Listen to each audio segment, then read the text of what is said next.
வணக்கம். இது சர்வதேச லயன்ஸ் கழகத்தின் நெல்லியடி வட்ட செய்தி. நெல்லியடி லயன்ஸ் கழகத்தின் 2025ஆம் ஆண்டுக்கான பிராந்திய தலைவரின் வருகை நிகழ்வும் கௌரவிப்பும் கடந்த 26ஆம் திகதி 4ஆம் மாதம் சிறப்புற நடைபெற்றது. ஏற்படி நிகழ்வானது மாமுனை அரசினர் கலவன் பாடசாலையில் சிறப்புற நடைபெற்றது.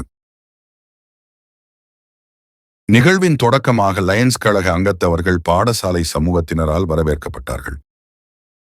நிகழ்வில் லயன்ஸ் கழக ஆளுநர் சபை ஆலோசகர் பொன்னுத்துறை ஸ்ரீபவான், லயன்ஸ் கழக தலைவர் திரு தி யோகேந்திரன் மற்றும் லயன்ஸ் கழக உறுப்பினர்கள், பாடசாலை அதிபர், ஆசிரியர்கள், மாணவர்கள், பெற்றோர், பிரதேச அபிவிருத்தி சங்க உறுப்பினர்கள், பொது அமைப்புகள் என பலரும் கலந்து கொண்டனர்.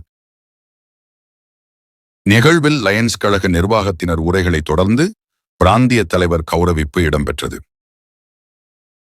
தொடர்ச்சியாக குறைந்த வளங்களை கொண்டு நிறைந்த சேவைகளை ஆற்றி வரும் மாமுனை பாடசாலையில் கல்வி பயிலும் தெரிவு செய்யப்பட்ட பொருளாதார நலிவுற்ற மாணவர்களுக்கு கற்றல் உபகரணங்களும் பயன்தரும் பழமரக் கன்றுகளும் வழங்கி வைக்கப்பட்டன.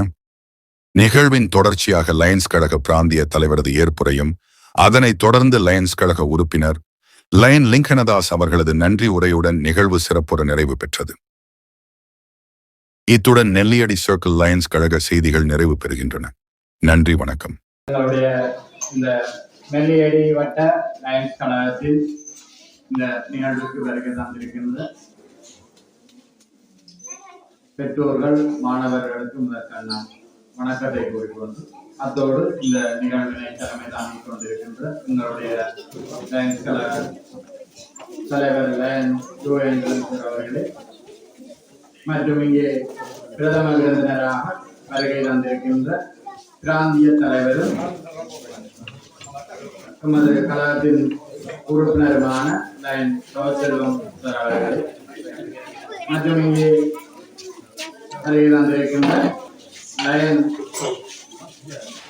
ஆளுநர் சபை உறுப்பினர் ஸ்ரீபவன் சார் அவர்களே, எமது சக உறுப்பினர்களான மயூரன்,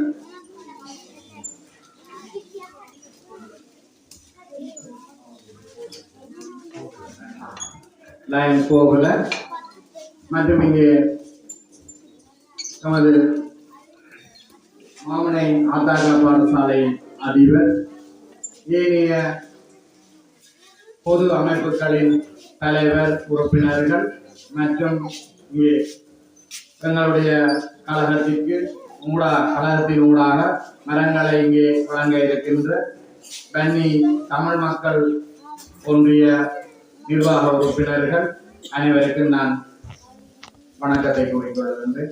உண்மையிலே எங்களுடைய கழகம் நிறைய சமூக சேவைகளை ஆற்றிக் கொண்டிருக்கின்றது. அந்த ஒழுங்கின்படி இங்கே வடமராட்சி கிழக்கிலே 2 பாடசாலைகளை தேர்வு செய்து இந்த மாதம் நாங்கள் இந்த உதவியை வழங்க இருக்கின்றோம். அந்த வகையிலே முதலிலே எங்களுடைய தலைவர் கூறியது போல மாமுனை ஆத்தாகா பாடசாலையின் மாணவர்களுக்கான இந்த கற்றல் உபகரணங்களை நாங்கள் வழங்கி இருக்கின்றோம். உண்மையிலே உங்களுக்கு பெற்றோர்களுக்கு தெரிய